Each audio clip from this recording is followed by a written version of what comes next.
Hello students and welcome to the education. और आज हम करेंगे मैथ्स पेडागोजी की क्वेश्चन सीरीज में अपनी 7वीं वीडियो को, जिसमें हम डिस्कस करेंगे टॉप 10 क्वेश्चन जो कि आपके सीटेट जुलाई 2020 के लिए बेहद इंपॉर्टेंट है। अगर आपको इन 10 क्वेश्चंस को पीडीएफ फॉर्म में चाहिए तो जरूर जाइए हमारे वीडियो के डिस्क्रिप्शन में, वहां आपको इसका लिंक मिल जाएगा जहां से आप इसे डाउनलोड कर सकते हैं। अगर आप हमारे चैनल को पहली बार देख रहे हैं तो प्लीज हमारे चैनल को सब्सक्राइब कीजिए, वीडियो को अंत तक जरूर देखना और अच्छी लगे तो प्लीज लाइक जरूर कीजिएगा, क्योंकि एक एक क्वेश्चन बहुत ही इंपॉर्टेंट होने वाला है, स्पेशली सीटेट जुलाई 2020 के लिए। और चलिए शुरुआत करते हैं बिना किसी देरी के अपने पहले क्वेश्चन से। पहला क्वेश्चन कह रहा है आपके सामने कि to teach the Pythagoras theorem a teacher has distributed a sheet on which 4 right angle triangles were drawn and ask the child to find the relationship between the sides of the triangle। यानी जो teacher पढ़ाना चाह रहा है, Pythagoras प्रमेय समझाना चाह रहा है, तो उसमें वो क्या करता है, बच्चे को क्या शीट देता था, उसके अंदर 4 समकोण बने होते हैं, यानी राइट एंगल बने होते हैं, राइट एंगल ट्राइंगल 4 बने होते हैं। फिर पूछता है कि जिनकी साइड से इनमें क्या रिलेशनशिप है, क्या इनका संबंध है। तो ये जो टीचर पढ़ाने का तरीका है टीचर का, वो क्या है। ऑप्शन आपके हैं, क्या ये डिडक्टिव मेथड है, क्या ये लेक्चर मेथड है, क्या ये लेबोरेटरी मेथड है, या फिर ये इंडक्टिव मेथड है। अगर आप ऑप्शन को ही देखें तो दो ऑप्शन तो बिल्कुल एलिमिनेट हो जाते हैं। कौन सा? एक तो लेक्चर मेथड एलिमिनेट होगा, क्योंकि ना ये कहाँ पर लेकिन लेक्चर देता हुआ नजर आ ही नहीं रहा, तो हम इसे लेक्चर मेथड बोल ही नहीं सकते। तीसरा ये सी ऑप्शन इन्होंने प्रयोगशाला विधि बोल रखा है, तो प्रयोगशाला में ना ही तो टीचर स्टूडेंट्स को ले गए हैं, तो यहाँ प्रयोगशाला की बात भी हम नहीं कर सकते। अब दो ऑप्शन आपके पास बचे हैं, एक तो डिडक्टिव मेथड और इंडक्टिव मेथड। डिडक्टिव मेथड में क्या होता है, डिडक्टिव मेथड में फॉर्मूला देता है टीचर, फॉर्मूला बताने के बाद ये कहता है कि भाई अगर ऐसा होता है इस क्वेश्चन में कि टीचर फॉर्मूला बता देता पाइथागोरस थ्योरम का। पाइथागोरस थ्योरम का क्या फॉर्मूला है, A square is equal to B square plus C square. तो ये फॉर्मूला दे देता और कह देता क्वेश्चन को सॉल्व कीजिए, लेकिन उसने ऐसा नहीं किया। उसने क्वेश्चन दिया और क्वेश्चन देने के बाद कहा कि इसका फॉर्मूला क्या होगा। तो जब फॉर्मूले से हम क्वेश्चन सॉल्व करते हैं, यानी फॉर्मूला हमें मिल जाता है और फिर उससे क्वेश्चन सॉल्व करते हैं, इस मेथड को डिडक्टिव मेथड बोलते हैं। यानी जब हम सामान्य से विशिष्ट की ओर जाते हैं, यानी सामान्य रूल हमें पता लग गया, अब हम विशिष्ट की ओर जा रहे हैं, तो इस चीज को हम क्या बोलते हैं, डिडक्टिव मेथड। लेकिन अगर हमारे पास फॉर्मूला नहीं है, सिर्फ एक क्वेश्चन है और क्वेश्चन से हम उसको फॉर्मूला बनाना चाह रहे हैं, तो इसको इंडक्टिव मेथड बोलते हैं। और यही यहाँ पे टीचर ने यही करा है कि बच्चे को सीधा फॉर्मूला नहीं दिया है, बल्कि उसे क्वेश्चन दे दिया और क्वेश्चन में फिर पूछ लिया कि बताइए ये इससे क्या फॉर्मूला बनेगा। तो यहाँ पर टीचर जो अपनी टीचिंग मेथडोलॉजी यूज कर रहा है वो इंडक्टिव मेथड का इस्तेमाल करके कर रहा है। तो ध्यान रखना कि इंडक्टिव मेथड क्या होता है और डिडक्टिव मेथड। इन शॉर्ट हम कहते हैं कि डिडक्टिव मेथड आपका जर्नल टू स्पेसिफिक होता है और इंडक्टिव मेथड आपका स्पेसिफिक टू जर्नल होता है। तो चलिए शुरुआत करते हैं अपने दूसरे क्वेश्चन की। The learning outcomes in mathematics are developed. भाई ये लर्निंग आउटकम्स मैथमेटिक्स में क्यों डेवलप किए जाते हैं, क्यों विकसित किए जाते हैं, उसके लिए पहले हम समझेंगे कि भाई ये लर्निंग आउटकम्स होता क्या है। लर्निंग आउटकम्स ये होता है कि जब हम क्लास पढ़ते हैं, तो बच्चा जब क्लास पढ़कर निकलता है या उसकी क्लास खत्म होती है या कोई टॉपिक खत्म होता है, तो उसने क्या सीखा, उसको लर्निंग आउटकम्स बोलते हैं, यानी क्या प्रोडक्शन निकल कर आया। तो चलिए ऑप्शन देखते हैं पहले। To increase the achievement of children in various educational service, यानी ये लर्निंग आउटकम्स जो डेवलप किए जाते हैं वो इसलिए किए जाते हैं ताकि बच्चे का जो अचीवमेंट है बढ़े, जो एजुकेशनल सर्वेज हैं उनमें उनका अचीवमेंट बढ़े। या फिर to define class wise competencies and skills to be achieved by children, यानी उन चीज़ों को परिभाषित की जाए जो क्लास वाइज उनके काबिलियत है और उनके जो कौशल हैं जो बच्चे ने अचीव किए हैं उसको डिफाइन किया जाए। तीसरा ऑप्शन है to prepare children for year end examination, यानी जो फाइनल एग्जाम्स होते हैं उनके लिए बच्चों को तैयार करने के लिए किए जाते हैं। या फिर डी ऑप्शन है such that children may be told small steps for calculation, या फिर इसलिए कि बच्चों को छोटे छोटे स्टेप्स से गणना करना सिखाना होता है इसलिए, या उन्हें लघु विधि बतानी होती है, या इसलिए किया जाता है। तो मैंने जैसा आपको बताया कि ये जो लर्निंग आउटकम्स होता है, जब क्लास आपकी खत्म होती है तो क्लास में आपने क्या सीखा, क्या स्किल्स आपको मिले, उस चीज को डिफाइन करना ही लर्निंग आउटकम्स होता है। तो ये चीज आपको ऑप्शन बी में मिलेगी कि बच्चों द्वारा हासिल की जाने वाली कक्षावार दक्षता और कौशल को परिभाषित किया जाए। ये लर्निंग आउटकम्स इसीलिए होता है कि बच्चे ने क्या सीखा उसे परिभाषित की जाए, इसीलिए इसे विकसित किया जाता है। तो चलिए आपको ऑप्शन समझ में आ गया कि इसका ऑप्शन बी सही होगा। बिल्कुल ठीक। होप आपको ये समझ में आया हो। आगे नेक्स्ट क्वेश्चन देखते हैं हम अपना। Which one of the following happenings in the classroom is an activity, यानी किस घटना को हम गतिविधि बोल सकते हैं, यानी ऐसी कौन सी हैपनिंग है क्लासरूम में जो इसे हम बोलते हैं कि हाँ भाई ये एक्टिविटी है।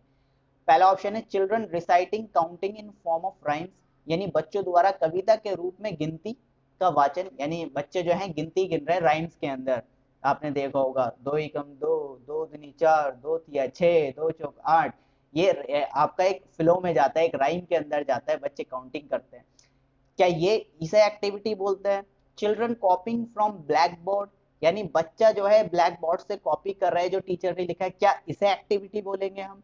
चिल्ड्रन इंगेज्ड इन एक्सप्लोरेशन, यानी बच्चा जो है एक्सप्लोर कर रहा है, नई नई चीजें बना रहा है, नई नई चीजें सीख रहा है, क्या इसे एक्टिविटी बोलेंगे? Teacher explaining how to do sums, या टीचर बता रहा है कि भाई किस तरीके से सम्स को सॉल्व किया जाता है, क्या इसे एक्टिविटी बोलेंगे? तो आपको ऑप्शन क्लियर हो गया होगा। जब बच्चा कोई नई एक्टिविटीज करता है, एक्सप्लोर करता है, अपने आप को नई चीजें सीखता है, नई चीजें जानता है, खुद कुछ करना चाहता है, तो ऐसी कंडीशन में हम कह सकते हैं कि हाँ भाई ऑप्शन सी ठीक होगा, इसे ही क्लासरूम एक्टिविटी कहा जा सकता है। तो ऑप्शन सी हम लगा देंगे। क्या? चिल्ड्रन इंगेज्ड इन एक्सप्लोरेशन, बच्चों का अन्वेषण में लगना, बच्चों का एक्सप्लोरेशन में लगना ही इसको हम क्लासरूम एक्टिविटी कहते हैं। चलिए नेक्स्ट क्वेश्चन देखते हैं हम अपना। ऑन आस्किंग अ चाइल्ड, एक बच्चे से पूछने पे पूछा गया, क्या पूछा गया? व्हाट इज एरिया, कि क्षेत्रफल क्या है? ही और she answered length into breadth, यानी लंबाई गुणा चौड़ाई।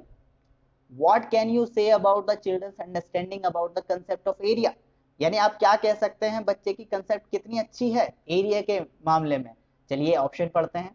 The child use the area of rectangle as general idea of area of any closed shape, यानी बच्चे ने किसी बंद आकार के क्षेत्र के सामान्य विचार को आयत के क्षेत्रफल के रूप में उपयोग किया, यानी कहना चाह रहे हैं कि ये बच्चा जो है हर जगह एक ही फॉर्मूला लगा देता है एरिया का। क्या ये इसकी कंसेप्ट अंडरस्टैंडिंग है? फिर दूसरा है the child is right in saying area is length and breadth, ठीक है बच्चा सही कह रहा है, लेंथ इनटू ब्रेथ एरिया, उसने बिल्कुल सही आंसर दिया है इसका। फिर देखते हैं हम the child is confused between the concept of area and perimeter, क्या बच्चा एरिया और पेरीमीटर की कंसेप्ट में कंफ्यूज है? फिर ऑप्शन है आपका the child has no idea about the concept of area, क्या बच्चे को बिल्कुल एरिया के बारे में नहीं पता है? तो मैं आपको पहले क्वेश्चन समझा देता हूं क्या है। क्वेश्चन देखो पूछा गया था कि भाई क्या एरिया क्या है, बच्चे ने जवाब दिया लंबाई, और लंबाई गुणा चौड़ाई एरिया कहलाती है। तो मैं आपको बता देता हूँ लंबाई गुणा चौड़ाई एरिया होता है, क्षेत्रफल है, लेकिन किस चीज का क्षेत्रफल है? रेक्टेंगल का क्षेत्रफल है। तो ये रेक्टेंगल का क्षेत्रफल है। क्षेत्रफल तो और भी दूसरी चीजों के होते हैं, लेकिन बच्चे ने क्या किया है यहाँ पर? बच्चे ने ये किया कि जो क्षेत्रफल होता है यही होता है लंबाई गुणा चौड़ाई, जबकि स्क्वायर का क्षेत्रफल साइड इंटू साइड होता है, ठीक है। और रेक्टेंगल के जो आपके क्षेत्रफल है वो अलग तरीके से 1/2 बेस इंटू हाइट, वहां पे अलग तरीके से निकलता है। तो बच्चा यहाँ पे सामान्यकरण कर रहा है, जनरल आइडिया है उसको कि लंबाई गुणा चौड़ाई क्षेत्रफल कहलाता है, बल्कि ऐसा नहीं है। तो ऑप्शन यहाँ पे ए जो यहाँ पे इन्होंने बोल रखा है कि child use the area of rectangle as general idea of any closed shape, यानी किसी भी बंद शेप को देखते ही वो क्या करता है, उसको लंबाई और लंबाई गुणा चौड़ाई नजर आता है एरिया के नाम पे। तो ये इसकी कंसेप्ट में ये कमी है, ये अंडरस्टैंडिंग है। और ये ऑप्शन क्या है कि उसने सही बताया, ये भी गलत ऑप्शन है। क्या वो कंफ्यूज है पेरीमीटर का? तो पूछा ही नहीं तो कंफ्यूज क्यों होगा? कि चाइल्ड, चौथा ऑप्शन इन्होंने दे रखा था कि चाइल्ड को बिल्कुल कंसेप्ट की आइडिया ही नहीं है, ऐसा नहीं है, वरना वो लंबाई गुणा चौड़ाई भी क्यों बताता? तो ये ऑप्शन ए बिल्कुल सही होगा। How should a teacher handle a heterogeneous group of children in a mathematics classroom? Heterogeneous यानी पूछना है कि जो टीचर है वो कैसे हैंडल करे हेट्रोजीनियस ग्रुप को अगर मैथमेटिक्स की क्लासरूम है। तो मैं पहला आपको बता देता हूँ कि ये हेट्रोजीनियस क्या होता है। हेट्रोजीनियस ग्रुप होता है जहां पर हर तरीके का बच्चा होता है, यानी तेज बुद्धि वाला बच्चा, मंद बुद्धि वाला बच्चा, एवरेज बच्चा, बैकग्राउंड अलग, कल्चर अलग, रंग अलग, रीजन अलग, बहुत तरह के लोग हेट्रोजीनियस आ गए, होमोजीनियस नहीं है, हेट्रोजीनियस है। विषम लोग हैं। तो यहाँ पर ये टीचर किस तरीके से क्लास को हैंडल करे? ऑप्शन इन्होंने दे रखा है by grouping all children together in the same class, यानी बच्चों का ग्रुप बनाए और उन्हें सेम क्लास में रखे। Bye grouping the children of different abilities together so that they can learn from each other, यानी बहुत सारे अलग अलग बच्चों को जिनके अंदर डिफरेंट एबिलिटीज है उनको साथ मिलाया जाए। एक तो देखो ऑप्शन उन्होंने पहला बोला कि एक ही कक्षा में सभी बच्चों को एक साथ समूहित कर दिया जाए, कि एक साथ रख दिया जाए। दूसरा ऑप्शन में थोड़ा थोड़ा डिफरेंस है। क्या डिफरेंस है? कि जो डिफरेंट एबिलिटीज है, डिफरेंट एबिलिटीज वाला ग्रुप बनाया जाए और फिर वो ताकि वो एक दूसरे से सीखें। तीसरा ऑप्शन है by doing questions according to low ability children in the class and giving them complex question as home assignments to higher ability children, यानी जो लो एबिलिटी वाले हैं उन्हें उसके हिसाब से दिया जाए प्रश्न, और जो अच्छे बच्चे हैं उनके उनके उसी हिसाब से क्वेश्चन दिया जाए। डी ऑप्शन है by grouping the children of same ability together and giving them question according to their ability, यानी एक साथ जो एक एबिलिटी के बच्चे उन्हें सेम जगह रखा जाए, फिर उन्हें क्वेश्चन दिया जाए। मैं आपको बताना चाहता हूँ कि किस तरीके से आपको करना होगा। ये जो हमारी इंक्लूसिव एजुकेशन है, इंक्लूसिव एजुकेशन ये बताती है कि हमें सब बच्चों को एक साथ पढ़ाना है और ये बेस्ट मेथड भी होगा। तो यहाँ ऑप्शन बी बिल्कुल सही होगा, bye grouping the children of different abilities together so that they can learn from each other, यानी बच्चे जो डिफरेंट एबिलिटीज के हैं, जिनमें अलग अलग क्षमताएं हैं, जो अलग अलग एबिलिटीज रखते हैं, उनको साथ मिलाया जाए ताकि वो एक दूसरे से कुछ सीखें। ये तो बेस्ट मेथड होगा और वो बेस्ट तरीका है इसे हैंडल करने का। तो चलिए नेक्स्ट क्वेश्चन हम देखते हैं अपना। The mathematics used by illiterate shopkeeper, यानी एक अनपढ़ दुकानदार है और अनपढ़ दुकानदार जो मैथमेटिक्स यूज कर रहा है तो वो क्या है? Is very useful in solving all mathematical problems, क्या उससे सारी मैथमेटिकल प्रॉब्लम सॉल्व हो जाएंगी?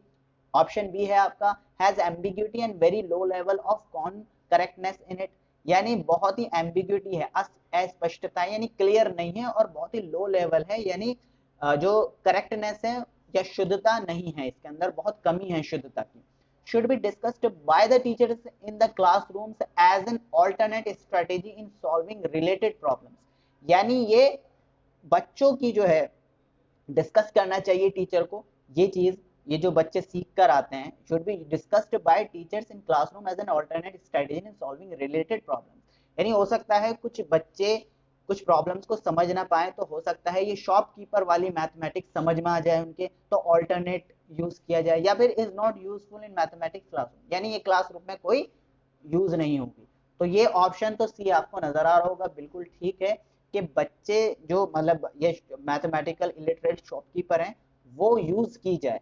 ऑल्टरनेट मेथड हो सकता है कुछ बच्चा वहीं से आ रहा हो, शॉपकीपर का ही लड़का हो, तो वो इस चीज को जल्दी समझेगा, तो टीचर इस चीज को कैच करे कि हाँ बच्चा किस तरीके से क्वेश्चन को समझ सकता है।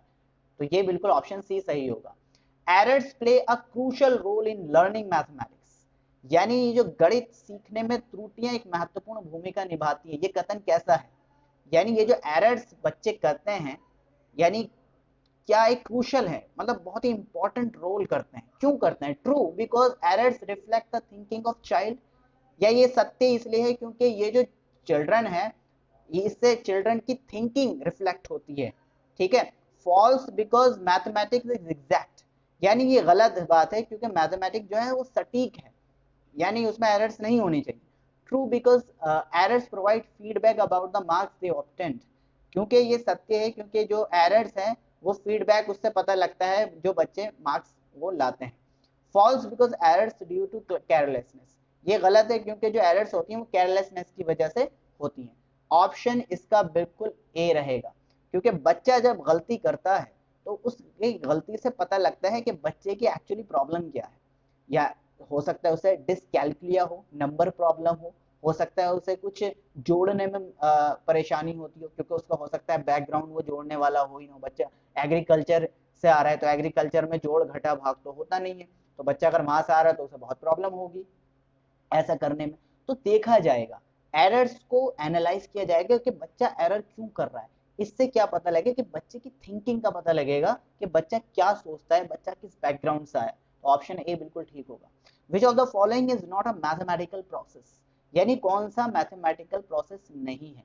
मेमोराइजेशन, एस्टिमेशन, मेजरमेंट या विजुअलाइजेशन? अगर मैं बात कहूं, मैंने आपको पहले बोला था रटना कहीं से कहीं तक भी नहीं होगा, यानी आप कितना ही रट लें, रट्टा मारने से कुछ नहीं होगा। मैथमेटिक्स के अंदर रट्टे का कोई प्लेस नहीं है, बाकी ये सब प्रोसेस है, मेजर करना, एस्टिमेट, आकलन करना, विजुअलाइज करना, ये सब मैथमेटिक्स के पार्ट हैं। तो यहाँ ऑप्शन ए सही होगा। Remedial teaching is helpful for, यानी जो उपचारात्मक, पहले हम समझ लेंगे रेमेडियल क्या होता है। रेमेडी होती है जब कोई बीमारी हो जाती है और बीमारी के बाद उसका उपचार किया जाता है। तो क्या है वो? पाठ की पुनरावृत्ति के लिए, यानी रिकैप्सुलेटिंग द लेसन, यानी दोबारा पढ़ाने के लिए हेल्पफुल है ये।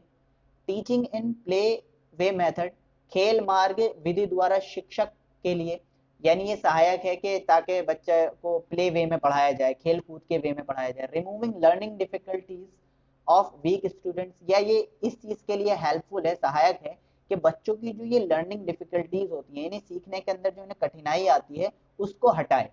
या टीचिंग द होल क्लास, या पूरी कक्षा को पढ़ाने के लिए यूज होता है। तो मैं बता देता हूँ, ये मैंने बता दिया। रेमेडियल क्या होता है? रेमेडियल ये होता है कोई बीमारी हुई उसका इलाज करने की, यानी अगर बच्चे में बीमारी है, कौन सी बीमारी है? कि सीखने की बीमारी है, सीखने में उसे बड़ी तकलीफ होती है, तो ये एक बीमारी है। तो इस बीमारी को दूर करने के लिए, हटाने के लिए रेमेडियल टीचिंग का इस्तेमाल किया जाता है। तो हम कह सकते हैं ऑप्शन सी आपका बिल्कुल सही आंसर होगा।